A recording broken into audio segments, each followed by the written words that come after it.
All right, so getting you ready for a recording studio technician interview, and it's a field that's both competitive and rewarding. Oh, yeah. Kind of like trying to nail that perfect drum sound on a budget. It really is. And just like getting that snare to sound right interview prep takes finesse. Exactly. And that's where we come in. We're diving deep into RoleCatcher's career and interview guides. Ooh, They have got a library of questions and answers. It's unbelievable. Over 120,000. that's wild. Plus, their AI helps tailor your responses. That AI is really something else. It's a total game changer. Right. Before we hit those questions, though, let's talk about what a recording studio technician actually does. Because it's way more than just hitting record. Right. It's more like you're managing the whole soundscape. You're thinking about mic placement. You're mixing. You're coaching singers. Wow. You're even mastering the final product. And RoleCatcher's career guide highlights how diverse the work can be. You've got studios, of course, but also post-production broadcasting. You name it. So many options. There's tons of potential for growth and specialization. Okay, let's jump into some of these questions. Then I'm going to use RoleCatcher's guide as our roadmap. Here's a classic. Describe your experience with recording software and hardware. Okay, so you don't want to just list off a bunch of programs here. Think storytelling. What project really pushed you technically? What gear are you most comfortable with and why? So maybe you talk about that time you had to edit a podcast that had a ton of background noise and you had to use Pro Tools to clean it up. Yeah, You explain your process and how you save the day. right. And be ready for those follow-up questions. The interviewer might want to know more about a specific plugin or how you do things in a program. That's where your knowledge really shines. And this is where RoleCatcher's AI can be really helpful. Oh, yeah, for You sure. can put in the job description and it'll suggest specific talking points based on what they're looking for. It's all about tailoring your message. Okay, question number 2. How do you ensure the quality of a recording during a session? Okay, with this one, they're trying to understand your process. How do you prep?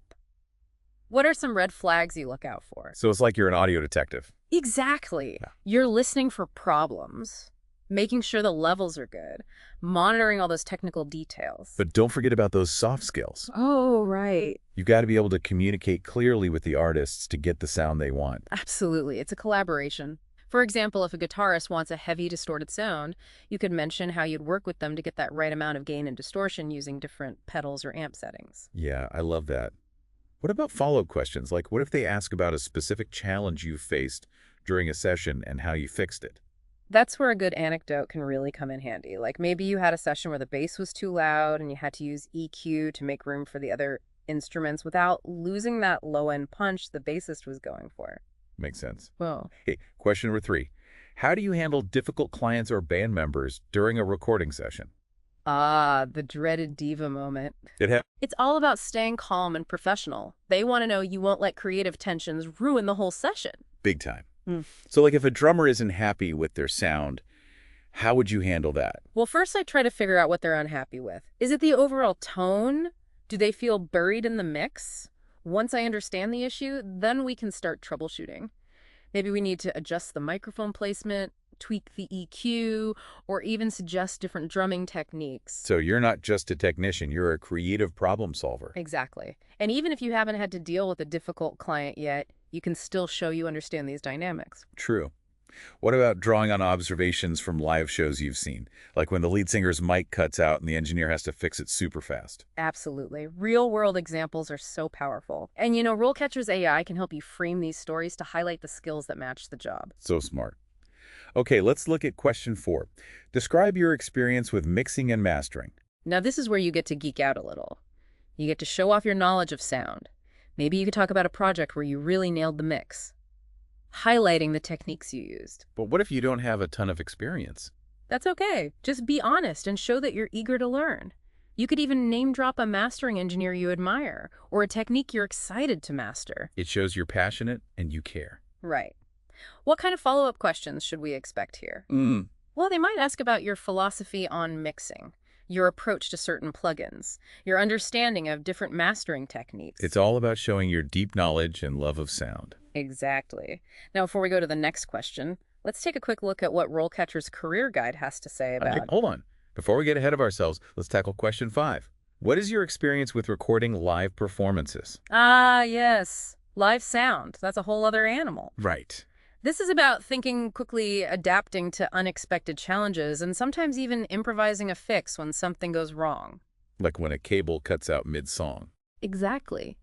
So you'll want to talk about your experience setting up mics on a stage, balancing sound levels for a whole band, dealing with tricky acoustics. And if you're newer to live sound, maybe talk about a concert you went to where the sound blew you away and what impressed you about it.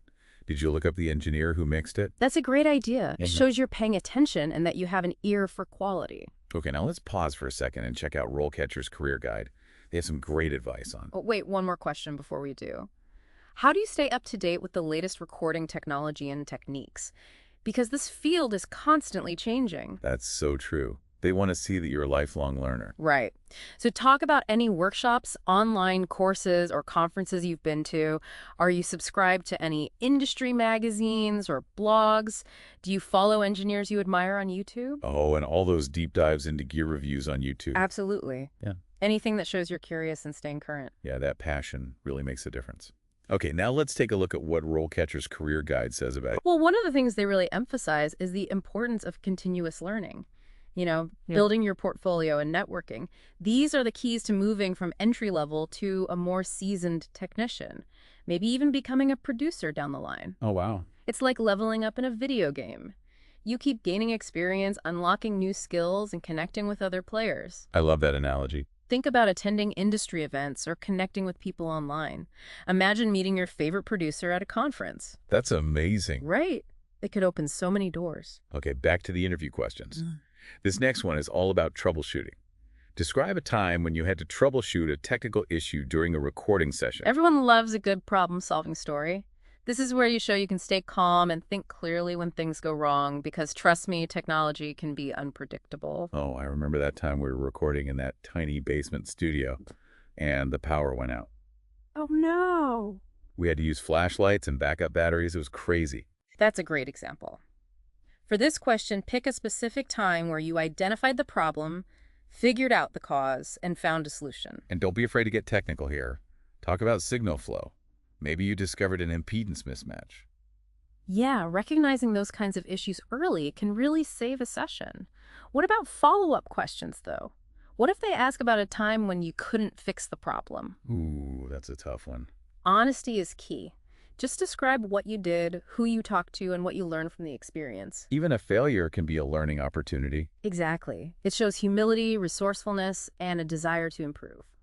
Okay, let's move on to describe your experience with post-production editing. This is where those raw recordings become a polished masterpiece. Right. The interviewer wants to know you understand this step and that you have the skills to make it happen. What kind of software and techniques should we mention here? Definitely talk about your experience with industry standard software like Pro Tools or Logic, and describe your workflow for editing, mixing, and mastering. Right? Don't forget those smaller tasks like noise reduction, vocal tuning, and adding effects. It's all about showing you've mastered the tools and techniques that bring a recording to life. What about those curveball follow-up questions? Like if they ask about a specific mixing technique or a challenging editing problem you faced? Be ready to go deeper. Maybe they'll ask about your approach to compression or how you create a sense of space in a mix. This is where understanding audio engineering principles is so important. And remember, if you've used RoleCatcher's AI to practice, you've probably already seen similar questions and gotten feedback. That's right. Their AI can analyze your practice videos and give you tips on how you're coming across, how clearly you're speaking, and even your pacing. It's like having a personal coach. That's incredible. Okay, next question. How do you balance the technical demands of recording with the creative needs of the artist? This is such a crucial part of the job. You're not just a technician, you're collaborating with the artist to help them achieve their vision. So how do you balance that need for technical precision with creative freedom? Start by emphasizing your ability to listen and understand the artist's goals. Maybe you helped a singer find the perfect emotional tone for a song, or worked with a band to capture their raw energy. It's about being a facilitator, not a dictator. Exactly. And be prepared for those follow-up questions. They might ask about a time you had to compromise on something technical to get the sound the artist wanted, or how you give feedback without discouraging them. It's a delicate balance, but that's what makes this job so interesting. Now, before we go to the next question, I think it's worth mentioning that RoleCatcher's Career Guide talks a lot about building relationships with artists. Yes, they really stress that this is a collaborative field where trust and respect are essential. Okay, ready for question 10. This one's a little more specialized. What is your experience with sound design and Foley recording? This is all about creating and manipulating sound effects, which is often used in film, TV, and video games. It's like building the sonic world that brings a story to life. Exactly. If you have experience in this area, talk about your process for creating Foley sounds using sound libraries or designing unique soundscapes. And if you're new to sound design, be honest, but show enthusiasm. Yeah. Maybe you've played with sound design software or taken a Foley course. It all shows initiative. And speaking of exploring new areas, let's see what else RoleCatcher's Guide has to say about. Wait, hold on. There's one more question to cover. How would you describe your mixing style or philosophy? This is your chance to let your personality shine through. The interviewer wants to know if your style matches their studio's work. Do you prefer a clean, polished sound or a raw and experimental approach? Use descriptive language to describe your sonic aesthetic. Maybe you focus on clarity and balance, or maybe you love experimenting with effects and textures. And use examples. Maybe you've mixed a track that perfectly represents your style, or you were inspired by a specific engineer. It's about showing off your unique voice as a mixer. Okay, now let's pause for a moment and see what insights RoleCatcher's Guide has to offer. One thing that really stood out was their advice on finding a mentor. Having someone experienced to guide you can be so valuable. It's like having a producer in your corner helping you through all the ups and downs. Yeah, like a sonic Yoda. Exactly. And don't forget about networking. Building relationships can lead to collaborations, gigs, even job opportunities. It's all about building that support system. Speaking of support, remember how we talked about RoleCatcher's AI? It's not just for resumes and interview answers. It can even analyze practice videos. Oh, no, it's amazing. It's like having a virtual coach giving feedback on everything from your delivery to your body language. It's next level prep. It really is. Eh. Okay, so we've covered a lot. You've got insights into the role we tackled, those tough interview questions, and even got some career advice. But before we wrap up, remember, the interview is a two-way street. You're evaluating them just as much as they're evaluating you. Right. It's easy to forget that when you're trying to impress them. Exactly. So as you prepare, think about what kind of projects excite you. What genres do you love? What are your career goals? And don't be afraid to ask them questions. Oh, yeah. What's their studio like? What kind of projects do they work on? What's the company culture like? Maybe even ask about professional development or mentorship. Those questions show you're proactive and interested in growing with the company. And remember, even if you don't have tons of experience, your passion and willingness to learn are huge assets. Absolutely. Enthusiasm goes a long way. It really does. Yeah. Show them you love this stuff and you're already halfway there. Now, here's something to think about. Imagine yourself 5 years from now in this field. What kind of projects would make you excited to get out of bed? What skills would you have mastered? Keep that vision in mind and let it guide you. You've got the knowledge, the passion, and the tools to succeed. You've got this. That's it for this deep dive into the world of recording studio technicians. Thanks for joining us first.